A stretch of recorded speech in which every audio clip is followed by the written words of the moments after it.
Hi friends, எல்லாருக்கும் வணக்கம். சுவையான புதினா புலாவ் எப்படி செய்கிறதுன்னு பார்க்கலாம் வாங்க.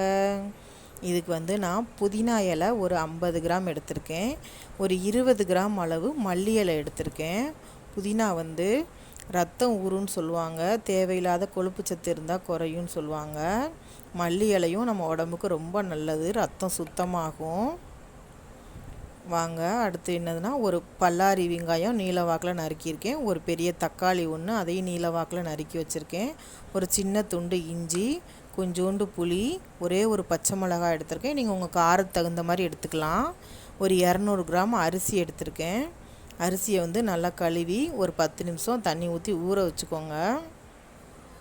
இப்போது இந்த அரைக்கிறதுக்கு என்னென்ன சேர்த்து அரைக்கணும்னா, அந்த மல்லி இலை, புதினா இலை, இஞ்சி, புளி, பச்சை மிளகா. நான் குழந்தைங்களுக்குனால ஒரே ஒரு பச்சை மிளகா எடுத்திருக்கேன். நீங்கள் பெரியவங்களுக்குனா எக்ஸ்ட்ரா 2 எடுத்துக்கோங்க. இது எல்லாமே ஃபைன் பேஸ்ட்டாக அரைக்கணும். அடுத்து தாளிக்கிறதுக்கு என்னென்ன தேவைன்னு பார்க்கலாம்.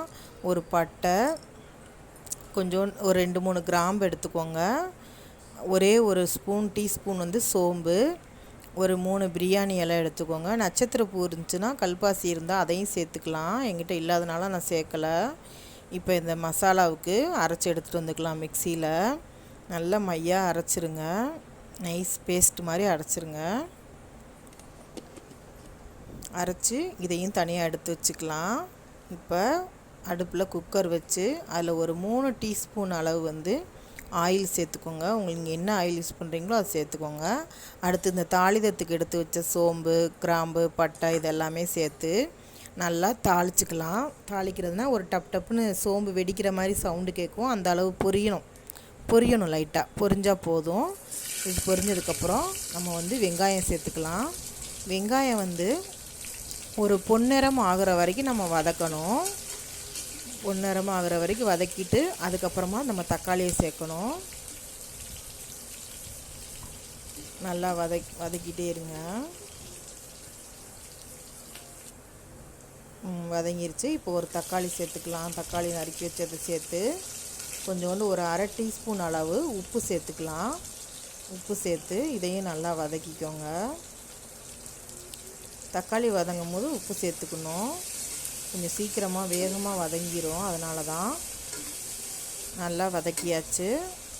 தக்காளி நல்லா வதங்கினதுக்கப்புறமா நம்ம அரைச்சி வச்சுருந்த பேஸ்ட் இருக்குது பார்த்திங்களா, புதினா, மல்லி இலை, இஞ்சி, பூண்டெல்லாம் அதெல்லாம் சேர்த்து இதில் வதக்கிக்கலாம். சேர்த்து ஒரு 5 நிமிஷம் வதக்கினா போதும். ரொம்ப நேரம் வதக்கணும்னு அவசியமே இல்லை. ஒரு 3 நிமிஷம் கூட போதும் தான். வதக்கிட்டு நம்ம அந்த அரிசி ஊற வச்சுருந்தோம்ல, அந்த அரிசியை சேர்த்துக்கலாம். அரிசியை சேர்த்து அந்த எந்த அளவில் அரிசி எடுத்தோமோ அதில் ஒரு 2.5 பங்கு அளவு தண்ணி வச்சுக்கோங்க.